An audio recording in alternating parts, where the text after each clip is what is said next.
Assalamualaikum warahmatullahi wabarakatuh. Perkenalkan, nama saya Febri Putri Agusdamayanti dengan NIM 14824038. Di sini saya akan menjawab soal pertanyaan untuk mata kuliah desain jaringan dan komunikasi data. Oke, saya lanjut. Nah, yang pertama, soal pertama yaitu mengenai jelaskan fungsi setiap layer pada sistem arsitektur jaringan OSI layer model. Nah, jawaban saya yaitu model OSI terdiri dari 7 layer, yaitu yang pertama ada physical layer yang mengenai fisik, di mana fungsinya mengatur transmisi data dalam bit melalui media fisik seperti kabel, gelombang radio, dan fiber optik. Contohnya di Ethernet, kabel UTP, dan hub. Poin kedua yaitu data link layer mengenai data. Nah, fungsinya yaitu mengatur pengiriman data antar perangkat dalam satu jaringan lokal serta mendeteksi dan memperbaiki kesalahan transmisi, dengan contohnya yaitu switch MAC address. Nah, di sini yaitu di poin 3 yaitu ada network layer yang dimana berupa jaringan yang fungsinya bertanggung jawab untuk menentukan jalur routing pengiriman data dari pengirim ke penerima di jaringan yang berbeda. Contohnya adalah IP dan router. Oke, di sini ada poin 4 yaitu mengenai transport layer yang dimana transportasi ya. Nah, fungsinya yaitu menyediakan pengiriman data dari ujung ke ujung secara andal serta memastikan data yang diterima tanpa error dan berurutan. Contohnya TCP dan UDP.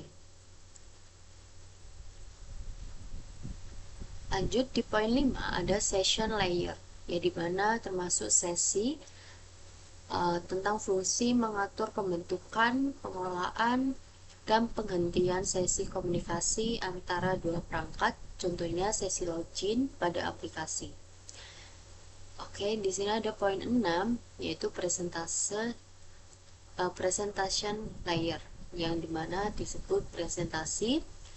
Tugasnya yaitu bertanggung jawab untuk format data, enkripsi, dan kompresi agar data dapat dimengerti oleh kedua sistem.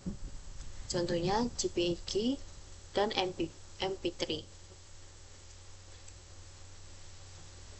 Nah, selanjutnya yaitu di poin 7 yang terakhir ada application layer yang mencakup aplikasi yang dimana memberikan sebuah layanan langsung kepada pengguna dan sebuah aplikasi tersebut yang akan dijalankan pada sistemnya.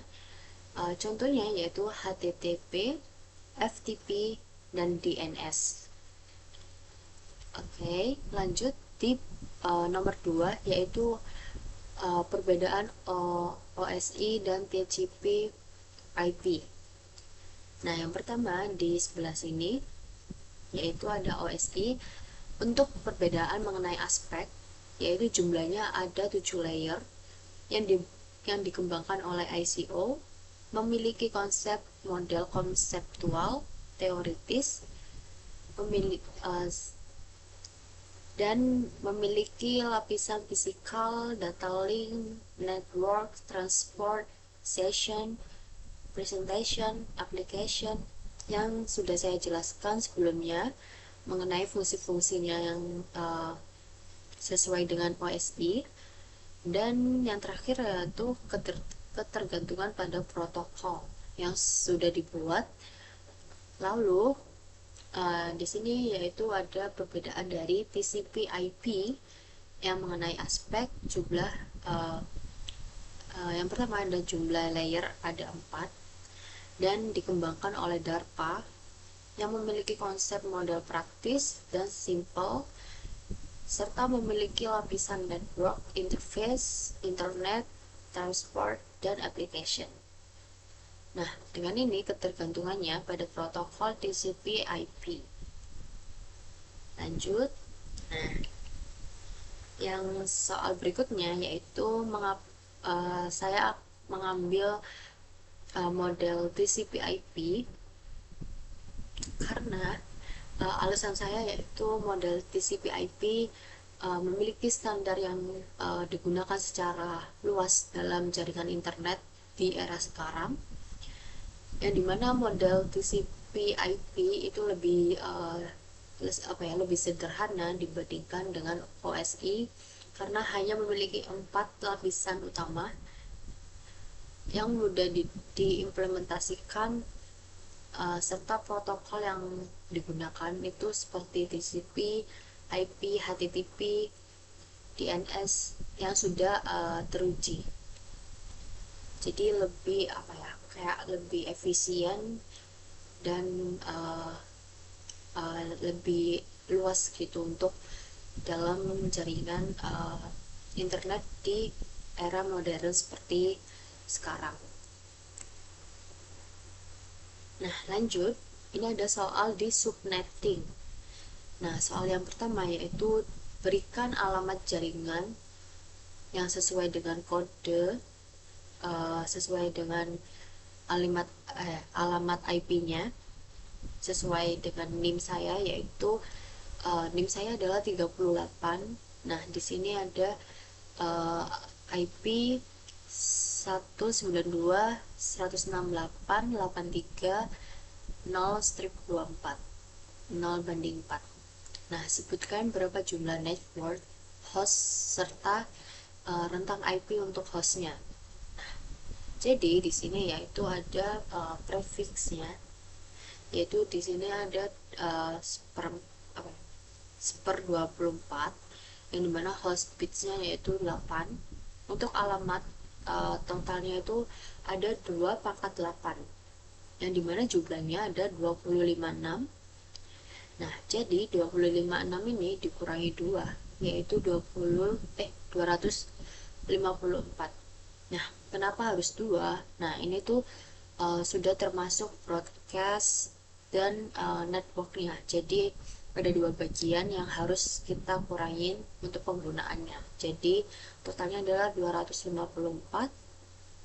Nah, untuk yang prefixnya ini berhenti di oktet ketiga untuk block size-nya, yaitu jadi untuk seluruh alamatnya itu yang 256 ini dikurangi 255, yaitu totalnya adalah 1. Nah, jadi setiap network itu berbeda setiap oktetnya. Jadi kayak misalnya di oktet ketiga, oktet 4, untuk oktet seterusnya itu bakal berbeda-beda untuk jumlah networknya. Nah, di sini yaitu hasil dari networknya adalah 192, 168, 83, 0. Nah, untuk broadcastnya adalah 192, 168, 83, 255. Nah, untuk host rentangnya yaitu adalah 1, maka hasilnya adalah 192, 168, 83, 254. Nah, jadi untuk host rentangnya tuh ada di 1 untuk di block size-nya. Lalu di nomor 2 ada berikan alamat jaringan sesuai dengan kode yang sesuai NIM. Kodenya yaitu 172.16.00 strip biji 16. Jika dibutuhkan sejumlah 31 subnet per 16 harus diubah menjadi subnet apa. Nah, Untuk prefix awalnya itu adalah per 16 ini. Nah, untuk subnetnya adalah 31. 31 ini dari mana? 31 ini adalah dari 3 ini dari NIM saya, dan 1 ini dari soalnya. Nah, jadi nilai dari 2 itu dipangkatkan, uh, nilai N itu, nilai N adalah 5, jadi 2 pangkat 5 menjadi 32, yang mendekati dengan 31. Jika kalau 2 pangkat 4 itu hasilnya tidak memungkinkan, jadi uh, jadi pinjem 1 yaitu menjadi 2 pangkat 5, jadi hasilnya 30. Nah, untuk prefix barunya adalah 16 tambah 5. 16 tambah 5 sama dengan per 21. Untuk host bytes-nya yaitu adalah 32. Nah, untuk 32 dikurangi 21 sama dengan 11. Nah, untuk alamat per subnetnya yaitu ada 2 dipangkat 11 menjadi 2048 dikurangi 2. Nah, untuk 2 ini juga sama dengan sebelumnya, yaitu tentang broadcast dan networknya, menjadi 20.046.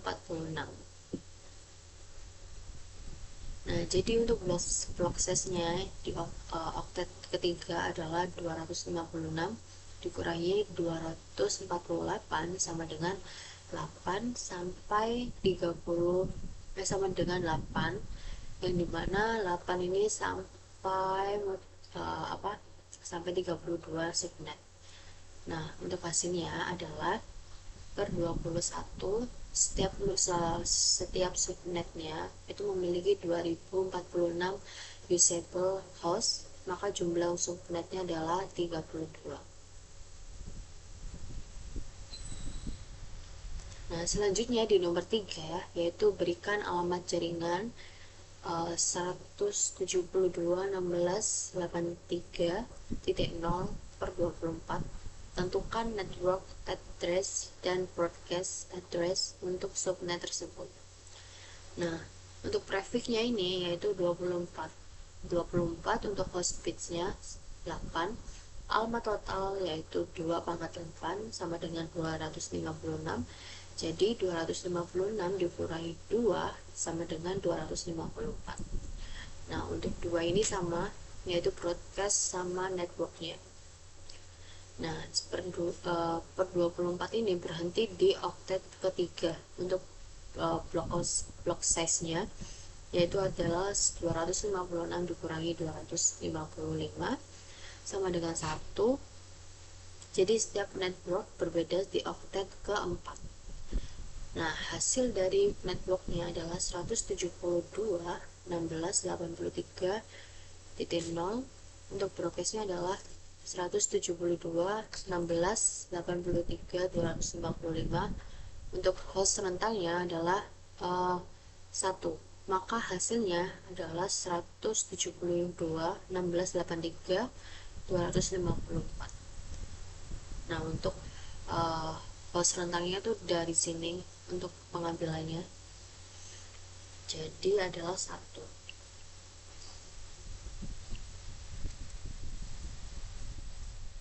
Nah, soal terakhir adalah diberikan alamat IP 192.168.20.0/23. Berapakah jumlah host yang tersedia pada per subnetnya? Nah, yang pertama yaitu prefixnya ada di 23. Nah, untuk host bytes-nya yaitu adalah 9, yang dimana alamat total, alamat keseluruhannya itu ada 2 pangkat 9, yaitu 512. Jadi totalnya yaitu 256 ini dikurangi 2, maksudnya 512 ini dikurangi 2 itu sama dengan 510. Bentar, typo.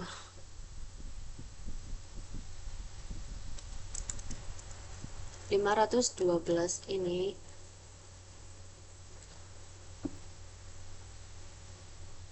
Nah, 512 ini itu dikurangi 2. Jadi, dapatnya adalah 510. Nah, sehingga per 23 ini berhenti di oktet ketiganya. Untuk block size-nya yaitu adalah 256 dikurangi 254, yaitu sama dengan 2. Untuk hasil dari networknya adalah 192.168.20.0.